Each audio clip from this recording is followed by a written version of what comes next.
Saturday haul in for you guys today, and I'm going to start off with some repurchases. This first one is from Nationality, and it's the Fractionated Eye Contour Concentrate.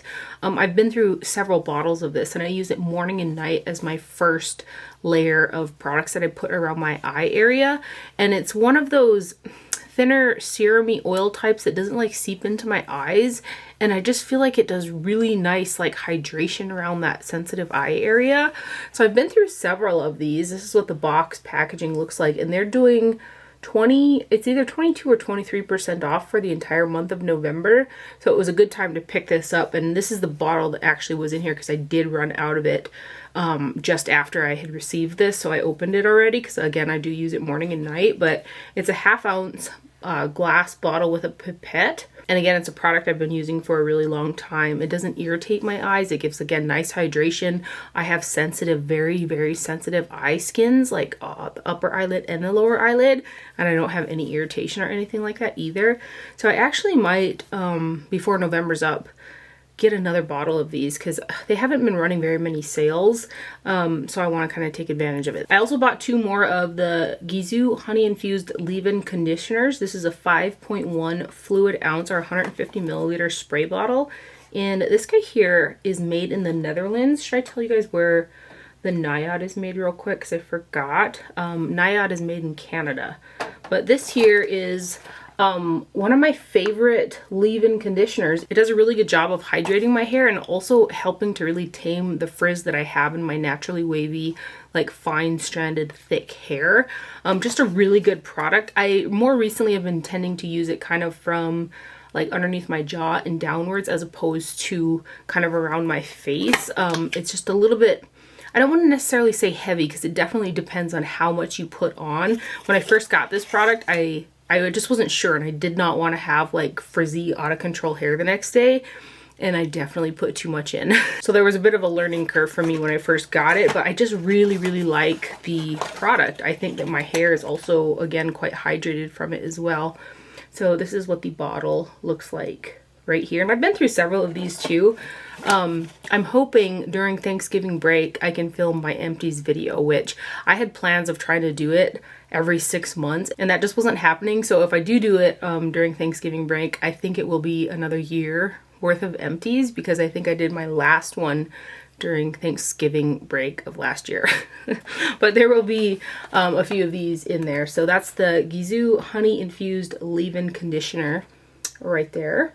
I'm tempted to try the oil as well, but it comes in such a small little bottle, and I've got a lot of hair, so I'd need to use a decent amount, and I'm just not sure. If you've used the hair oil, I'd love to know your opinions on it for like that fine frizzy type of hair which I have, or actually any other Gisou products. I'd love to know your opinion on it because I'm intrigued by the brand, and that's the only product that I've tried thus far from them. Another product I repurchased that I already got into is the Huda Beauty Easy Bake Loose Baking and Setting Powder. This is 20 grams or 0.71 ounces of product, and this guy here is made in Italy. So this is in the shade Cupcake, which I like to mix the cherry blossom with the flower nose powder for underneath my eyes, which I do have that combination underneath my eyes today.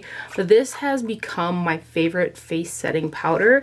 I really love the tone of the powder. It gives me a little bit of, I don't know, like a healthy color to my skin or something like that, but the set on it is so good, and it also just like almost refines your skin. It looks very polished, blurring, that's the word I was looking for. It looks very blurred, and I just really, really like it. It also doesn't like make my skin feel super dry when I set it either, which quite a few powders actually do that for me. So again, I got into this one today because I had used up the one that I had yesterday, and I'm kind of kicking myself a little bit for not grabbing 2 of these during the sale because I do just love it. I've been trying to work through powders that I'm not crazy about on my face, like to set my neck or something, just to kind of use the product and get it out of my collection. But I've been having a hard time trying to like make myself use other like setting powders for the face because I do have other ones that I like, but there's just, again, something about this one just looks so nice, so I just gravitate towards it. And it does come with a lot of products, so it lasts a decent amount of time, but I've just been using it like every single day. So I just love it. Again, it's the Huda Beauty Easy Bake Loose Baking and Setting Powder, and again, this is the shade Cupcake, which I have to set my face today. It's so nice. Let's see here. This is what the packaging looks like. There's a little plastic stopper that comes in there as well. Say if you want to like travel with it secured or something like that, you could. And then I'll just, for what it's worth, just kind of swatch it for you guys. It's just such a good tone as well. It's such a good product. It does have a pretty kind of heavier scent for a powder, but I don't feel like it lingers on the skin. I was also waiting for the Sephora sale to repurchase the 7 Virtues Vanilla Woods Eau de Parfum. This is another perfume I've been through several of. It's one of those ones that I tend to kind of gravitate towards, like I do the Vanilla del Madagascar perfume that I've also been through several of. It's just a really pretty solid vanilla, oddly enough. This is fair trade vanilla oil from Madagascar, so maybe a little bit of relation with the Vanilla del Madagascar. They are not the same, but they still have that beautiful like vanilla to it. There's not like a sickeningly sweet aspect to it or anything like that. It's just, they're just both really beautiful vanilla perfumes. And I'd actually been out of this one for a couple months now, so I'm happy to have it back in my collection. Again, this I want to say is like my 4th bottle of it. So again, this is a 1.7 ounce. And then this is also, it says sustainably sourced organic fair trade vanilla oil, again from Madagascar. And it also says this perfume supports local education and healthcare. Our fair trade vanilla is sourced from a sustainable cooperative that provides families with fair wages. So that is also awesome. Just a really beautiful vanilla. There's nothing synthetic about it. Again, it says right on the packaging that it's vanilla oil from Madagascar, which makes it that much prettier. I can so tell a difference from a synthetic vanilla to one that isn't, which I used to not be able to because I used to buy kind of more mainstream perfumes. Now that I have more niche kind of brands, I can totally tell the difference. And it's hard for me to go back to older perfumes in my collection that are more mainstream, that are vanilla, because I can just smell it, you know? Anyway, this is a good one. Again, Vanilla Woods from the 7 Virtues. I also got my first product from the brand Ciele. It's Ciele. It's a new brand on the Sephora website, and I believe the majority of their products all have SPF, which is something that I have said for a really long time. If I'm going to put something all over my face, like a foundation and also like a powder, like have something in there that's going to be good for my skin while it's on there, you know? And this is kind of, I think, correct me if I'm wrong, kind of the basis of the brand. It's stuff that's going to be on your skin that's also healthy for it to be there, or it's at least doing something while it's on your skin. So I got this one because it is an SPF 30 powder, which a really good SPF powder is super hard to find. Kogendo actually used to make one with an SPF 20 that I strangely liken to the Huda Beauty powder, like the finish on the skin. Such a beautiful powder, and they discontinued it. It was one of my favorites to use all summer to set my face with. And it's been hard to find a really good one with an SPF in it. I've tried a couple different ones, and typically when you have a powder with SPF, it's going to have zinc and titanium dioxide as your sunscreens, which are both white like minerals, so they can tend to leave a bit of like a white cast or a lightness on the skin, which isn't always the most flattering. I can say that this one here, which I got the shade 01, it's got a lovely amount of pigmentation to it, so it doesn't leave like any white cast on the skin. This is a 0.35 ounce jar. And let me tell you real quick where it's made. It's made in the USA. It says makeup meets protection. Better protected filter and protect SPF 30 plus brightening finishing powder. This for me is not brightening on my skin, and it's the lightest shade too. It actually gives me a little bit more depth in my skin. Like it's dark. It's a little bit darker than what Huda looks like on my face. So it doesn't do really brightening for me. So it'd be nice if they had actually, as they just said, how the mineral and zinc can be too white. This is actually, for the lightest shade, is a little bit too kind of deep. So it's not, again, brightening for me. It'd be nice if there was a brightening like under eye one or something like that. But so brightening finishing powder is a blurring broad spectrum mineral loose powder that soothes skin and sets makeup with a natural finish. Apply with a brush or a sponge to finish and set your makeup. Can be used throughout the day for added sun protection or touch-ups. Layer over tint and protect, which is another product from the range, or use alone for a blurring effect. So I was so excited when I first started to use this to set my face. The powder itself is super finely milled, like it's just very silky. It wasn't feeling drying on my face or anything like that. But when I was finishing off my makeup, like, you know, blush, highlight, bronzer, and all that type of stuff, I noticed that this was moving around on my face. Like my foundation wasn't fully set from the product. And so I just tried to make it work and think, you know, nothing of it or whatever. But as the day went on, my face was just not set. Like it was just, I felt like my foundation was moving all over my face. So I didn't think that it had a really good set on it. And the initial set on my face looked really, really pretty. But after I got the rest of my makeup on and then throughout the day, it just continually looked like worse. So because of that reason, how I'm going to use this is kind of moving back into the spring summer months and stuff like that. I'm going to use it as a finishing powder because I don't feel like the set in this powder is strong enough. And that's probably because the #1 ingredient in here on the inactive ingredients list is dimethicone, which is a silicone. But that also makes it comfortable on the skin without being super drying. But this one here, again, just doesn't have the set for me to use it how I would like it. I'd have to really pack on a lot of product, but because of those silicones, it's still going to retain a little bit of slip to it anyway. So those are my feelings on the powder, and this is what the packaging looks like. So there's this little green puff in there that you can use as well. And then the actual packaging is kind of a thick acrylic. I would have preferred it not to be kind of so thick and chunky like that. It does have the expiration date on the packaging as well, which I do think is nice. Most SPF products do. And then you've got the screen there. I do appreciate there isn't that big thing in the lid, so I can put powder in there and then get it on the brush.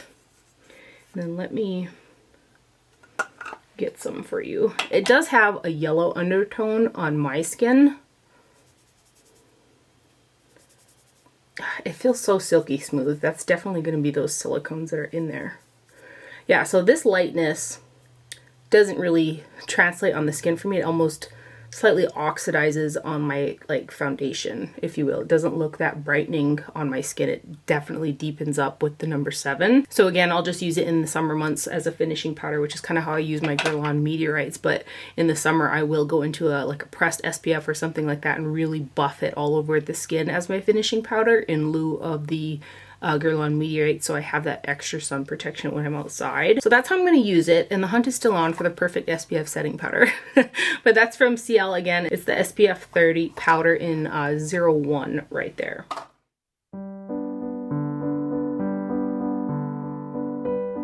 And then Estee Lauder came out with a new concealer. It's the Futurist Soft Touch Brightening Concealer. There's 0.2 fluid ounces of product in here. And this one here is made in Belgium. So the shade that I got is 0.5C, which was their lightest cool undertone. And in more of the recent concealer launches from Estee Lauder, it's been really hard for me to try to find a match. So I just kind of wasn't sure what to expect with this one. And it is like a perfect match for me. It's not like super brightening, but it doesn't like oxidize either. It's the concealer that I have underneath my eyes today, and it's really, really nice. I'd say it has a medium buildable coverage, but it just looks super, super pretty. It blends out really nice. It's got, again, that medium coverage without being like super thick or cakey or anything like that. Let me show you the packaging right here. And then here is the actual packaging. It's a larger tube, which a lot of brands are doing now. I'm going to actually swatch it next to the Givenchy and the Urban Decay Quickie, which are two of my favorite concealers. But you can kind of see larger concealer packaging seems to be what brands are doing nowadays. And this one's got a little bit of an interesting kind of little doe foot on it, like a little round, slightly angled doe foot. Again, this is 0.5C.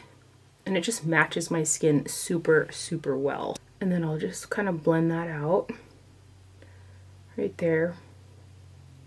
It even just feels kind of like nice and kind of hydrating. And then here is Givenchy C105 right here.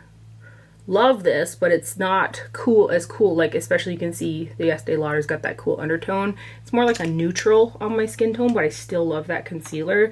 And then the Urban Decay Quickie in 10CP, which would be the brightest, most pink out of those three. But I just wanted to show them next to my other two kind of current favorite concealers so you can see the tones together. But really, really lovely concealer from Estee Lauder right there. Again, that's the Futurist Soft Touch Brightening Concealer in 0.5C right there. And it is what I have underneath my eyes today. I also picked up one of the new Tom Ford Soleil Neige Glow highlighters. There are 2 shades of these that came out, and I got the shade 01 Rose Iris, and there's 0.21 ounces of product in here, or 6 grams, and this guy is made in Italy. It is a baked jelly product. This has the silver packaging. I think, maybe it didn't. Oh, it did. It's still in there. It does come with a little sleeve, like faux suede kind of sleeve in there. I was like, well, where did it go? I left it in the box. So this is actually the highlighter that I've got on my face today, and it is a really beautiful sheen. It's a more hydrating, like I've found that the newer formulations of a baked gelée, some of them have gotten a little bit more creamy in touch as opposed to the earlier versions that had a drier feel to them. This is more of a creamier, it's not cream, but it's a creamier version compared to older versions of baked gelée, if that makes any sense. I do find that trying to layer it up on my skin tone, especially when I don't set the top of my cheekbones, it can get a little bit heavy. So I like it when I just buff over a nice like layer of it, and it's got no like visible chunks or sparkles or anything like that. It's pure kind of glow to it, and it's got this icy shift to it. So initially I was like, gosh, is that going to be, you know, too deep for me? And it's not. It's perfect. It's got a pink undertone. The other one has got a golden undertone to it, and it's just so pretty. It's not gonna be like that blinding sparkly highlight that you guys see me wear a lot. It's tame, more tame than those, but it's still very like shiny and really pretty. So I've worn like the Tom Ford embossing already off the center because I've been wearing it quite a bit actually. We can see how pretty that kind of light pink shift is with that bit of iciness. I'm tempted to get the other one, but I don't know, because I do really like those super sparkly highlighters too. So maybe I'll just stick with the one, but it's really pretty. Again, this is the highlighter that I've got on today, and that's the Soleil Neige Glow highlighter from Tom Ford in number 1 Rose Iris right there. And then getting into some eyeshadow palettes, I picked up both the Natasha Denona Xenon palette, which is kind of her holiday launch, and then also the Huda Beauty Pretty Grunge eyeshadow palette, which is also kind of like Huda Beauty's holiday launch. And I don't know, grunge must be in, because there's been a lot of brands coming out with grungy eyeshadow palettes. I'm just living for it. I've been really enjoying like a grungy smoky eye before these palettes came out, so when they came out I was like, ooh, I gotta have them. I'll start with the Pretty Grunge Huda Beauty eyeshadow palette. This is the eyeshadow palette that I've got on my eyes today, and just this palette. It is a standalone palette for me, so that's great. There's 16.8 grams or 0.59 ounces of product, and this guy here is made in Italy. So again, this is the box packaging. The actual packaging is a hard plastic that mimics kind of the box packaging there, and it does have a snap closure on it. This is what the back looks like.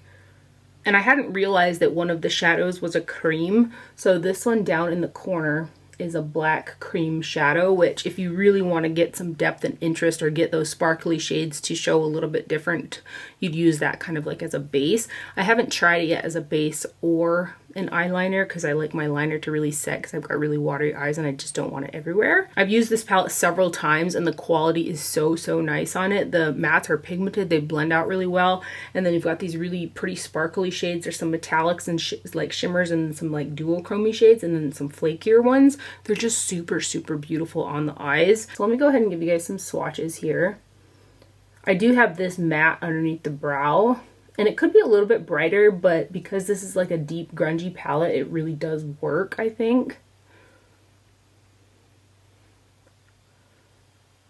I've been wearing this palette and the Natasha Denona palette just an absolute ton. And then these guys over here. You've got like some pinks, like you could blow it out with like a pink look to it, a purpley mauve, or like a brown, more neutral. So I really like that this one's got a little bit more interest in terms of the tones. You know, you could go super cool, you could bring in some warmth, or you can keep it really neutral as well. And then these guys. Yeah, they're so soft.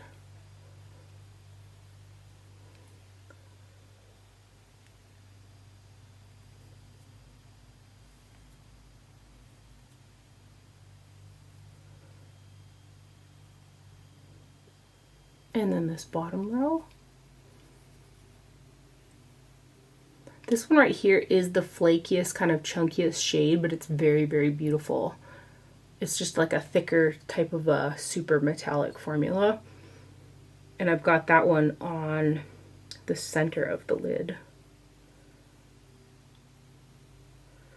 I've got this one on the beginning of the lid and then this one kind of on the center. They're really, really pretty. And then these last two, and then again, this is the cream right here. It's very rich, inky cream, and it is very creamy as well. So yeah, I'd probably just use it as a base for like some of those shiny shades or something like that, but such a pretty palette.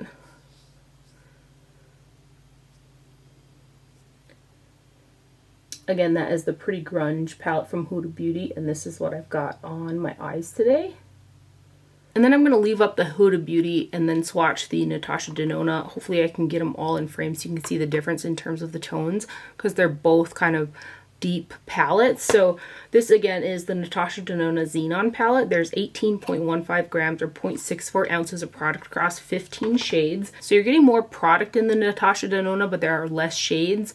There are 18 shades in the Huda palette, so you're just getting quite a bit less product per shadow in the Huda Beauty in comparison, but there are more shades in the Huda Beauty. So the packaging on this one is a magnetic closure, and it's a hard plastic packaging. And then these are also removable, which I love that these palettes are like that. So if you wanted to interchange, there's quite a few palettes out there that you can do that with.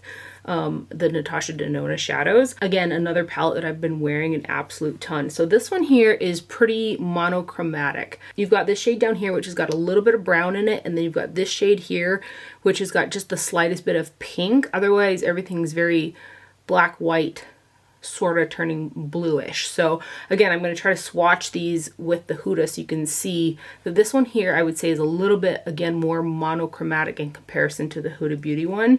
That being said, the formulation is really, really great. I love the looks that have come out of here. There are some of these shades like Sposh and Night Sky. I think those are the two main ones that are like that creamy matte. They pick up really well on a brush. Her first ones were a little bit finicky when they first started doing that formula, but they've gotten a lot better.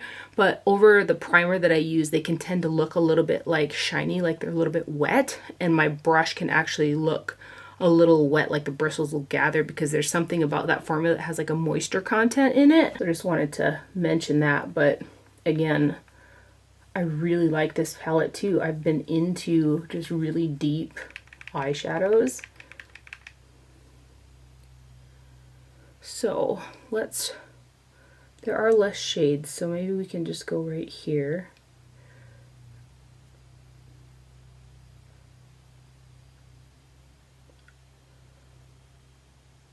And then these next ones. And this is also a standalone palette for me. Plenty of variation in terms of depth, midtone, and highlight. It is really, really pretty.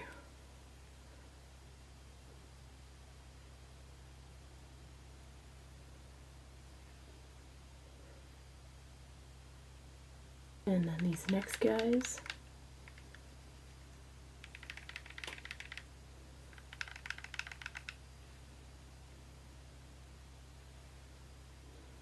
I suppose you could say that there could have been a little bit more variety with the shades, but I still really like it for what it is.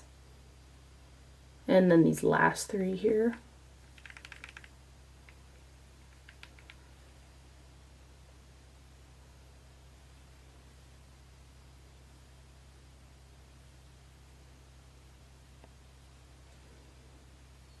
So you can see that the Natasha Denona, in comparison to the Huda, definitely looks way more cool toned in comparison. Again, I love them both equally. I love that they're standalone. They got great big pigmentation. They're easy to use for me. They blend out. I really, really like both of these palettes. I'm into the grunge thing as well, which I've actually never really been out of the grunge thing. Since I'd gotten sick, I still kind of haven't gotten over the cough and some of like the nasalness and stuff, but I'm really, really winded. So like all this talk is like, I feel like shortness of breath, if you will. So if I sound winded, it's because I am winded. And then I've got some really lovely PR to share with you guys. Rephr sent me over a package with some of their brushes, and Rephr brushes are in line with Hakuhodo, Chikuhodo, Koyudo, Wayne Goss, Sonia G. They just make really beautiful brushes, handmade in Japan. I've been using their brushes for a really long time. I always get super excited when I get a PR package from them. There's like this rogue hair here. I also really love their cleanser. They've dabbled in skincare, and their cleanser I've actually purchased. And they have really good sales on their website, especially during Black Friday. I think when I had purchased the cleansers, because there's quite a bit in one, I think it was last year, I got a couple more brushes from them as well when I bought them, but I think it was buy one get one free. I hope I'm not making that up, but I feel like it was. It was a really, really good sale, on top of the fact that Rephr is really affordable, especially for what you're getting in terms of quality for these makeup brushes. And I really, really love the shapes of these as well. The new Fundamental Eye series from Sonia G too, I had to put those down so I could use these ones today because I hadn't used them yet. Again, the bristle quality is just amazing. So let's start with the Mini 01. These are kind of like standard lengthwise, so I think that there's the mini and the max. So I think the max are larger versions of a brush that they already had, and the minis are smaller versions of a brush that they already had. So again, this is the 01 mini right here. It's pinched, and I use this to put the deep color in my crease today. And then we have got this little guy is the Mini 14, which is circular all the way around. Really, really great detailed blender brush right here. Again, that's the Mini 14. And then we've got like a larger version of the Mini 01, which is the 01 Max. So you can see them together. Same shape, but the Max, the 01 Max is larger, obviously, than the mini brush right there. And then I'll grab the 14 Max and show it next to the mini right there, which I used both of these as well. Both circular all the way around, both blenders. You just got a smaller version of the other brush. And then some flat shaders. You've got the 02 Max and the 02 Mini. I use the 02 Max to pack on color on the lid. They're pinched. Again, they are like a shader brush, which I love this style of brush for super shimmery shadows on the lid. So those are the 02 Mini and Max right there.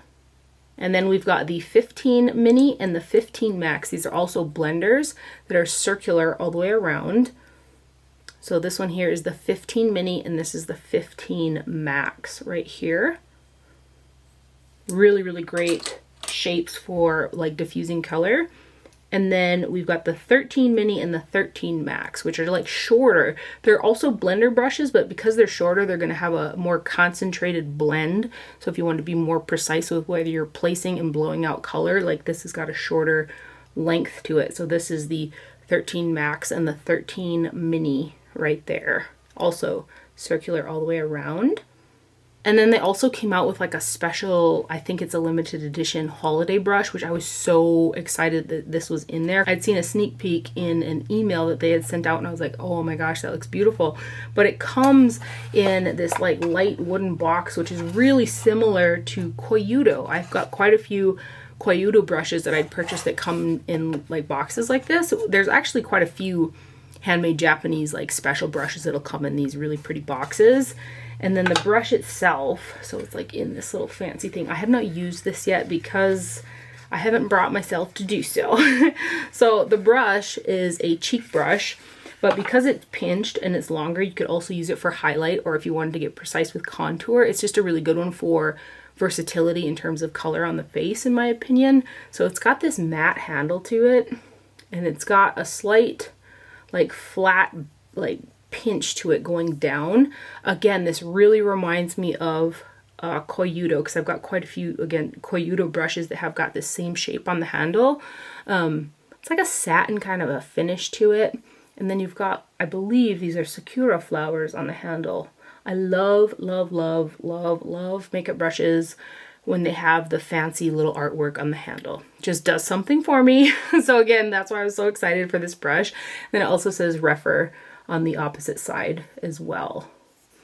And again, it's pinched. It's got a decent length to it. Very, very soft and a really versatile shape. So that is, like, I would just say the cheek brush that they came out with from Holiday, and it's just really, really beautiful. And a huge thank you to Rephr for sending me over their latest brush launches. And then lastly, Fantasy Cosmetica came out with a new collection. They're calling it the Lost Fantasy Collection. They came out with lipsticks, which these are the first lipsticks they've ever done, so a new product from them. I've never seen them do a candle either, so these are new too. So there's the Lost Library Collection, and I think there are 3 candles available. The one that I have is Overgrown Observatory. I looked at like the notes and I thought that this one would fit, and it's a really, really pretty scent. So it comes in like your kind of glass jar with a tin lid on it, and then it's got like the fancier wick. I've never lit a candle. It's a wood. I think it's wood, or like, it feels like reeds. Like back in, I used to play the clarinet in like grade school. It feels like a reed material. I don't think I've ever lit a wick like that before, so that's interesting. And again, the scent is really, really nice on this as well. It says a breeze blows over the long abandoned dome, bearing the smell of ripening apple. And you can definitely smell the apple in it, but it's not like a, again, it's not like a synthetic apple. If I just bit into a Granny Smith apple, that's what this smells like. It smells really, really good. So that is the candle right there. And then I chose 4 of the, I believe, 5 shades of the lipstick that came out because these ones appealed to me the most. So these here have got a total of, let me see, does it say on the packaging? It doesn't say on the packaging here, at least I'm not seeing it, how much product is in here. It doesn't say where they're made either, but this is the box packaging. And then the actual packaging is kind of like a lighter weight plastic, but the component is magnetized. And then it's got like the little library detail around the side with stickers on the bottom for the shades. And this is a really nice pigmented lipstick formula, this orange one. I'll start off with the orange one because it's such a pretty color. I was actually going to wear one of these today, but I had like this really kind of this neutral smoky eye and this pink blush, and I was like, gosh, I need to wear like MAC Snob to like bring some color out in my face with this really neutral eye. So that's what I did. But this shade here is Unearthed, and it's a really, really pretty like brick orange. Or maybe a pumpkin, like a cooked pumpkin orange. There you go. And it's really creamy, nice pigmentation to it. They don't really have a scent at all either. And then we've got the shade, did I tell you the shade of that one? Unearthed. And then we've got Lost right here, which this one is maybe a little bit more of a brickier orange right there.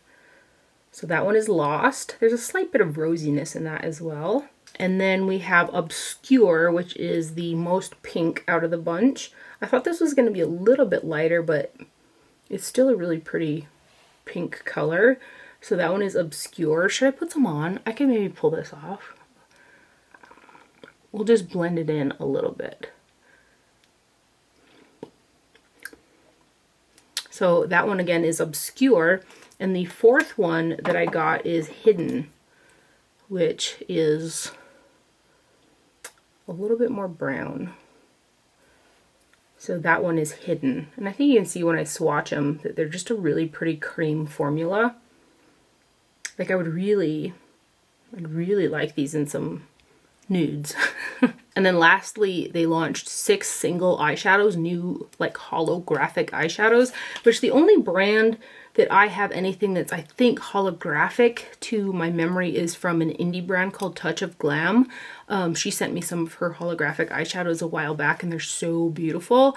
So I haven't seen very many brands go into the holographic realm of things, but there's such unique shades, that holographic shift that you get in them. So there are 6 of them. They are available for individual purchase. They do come in a little sleeve like here, and 1.5 grams or 0.05 ounces of product, and they are made in China is what it says on the packaging. Again, this is the Lost Library collection. And then we have the little magnetic 6-pan palette that also came in there that you can remove things very easy. This is the sleeve. And then here's the actual packaging. It's like a little tiny book. And then I did put these 6 shadows in there. And that is what they look like. I'll have to pull them out so I can read the name on the back, but these have got such a creamy, beautiful formula. And they're very unique, again, because of that like holographic aspect to it. So this first shade is the shade Tomb right here.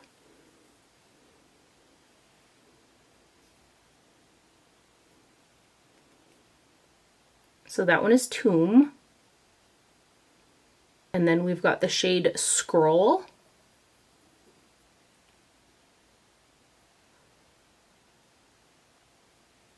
How beautiful are these though, right? So that one is Scroll. This one is the shade Book.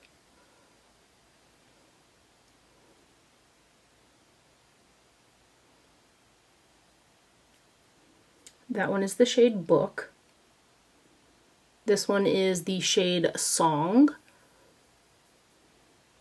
There's something kind of like really neutral-ish about all of these shades, even though there's a different tone in each one. They're like all easily wearable. So that one is the shade Song. Like I'm looking at the like remnants on my finger and you can just see so many different like colors in them. This one is Codex, C-O-D-E-X.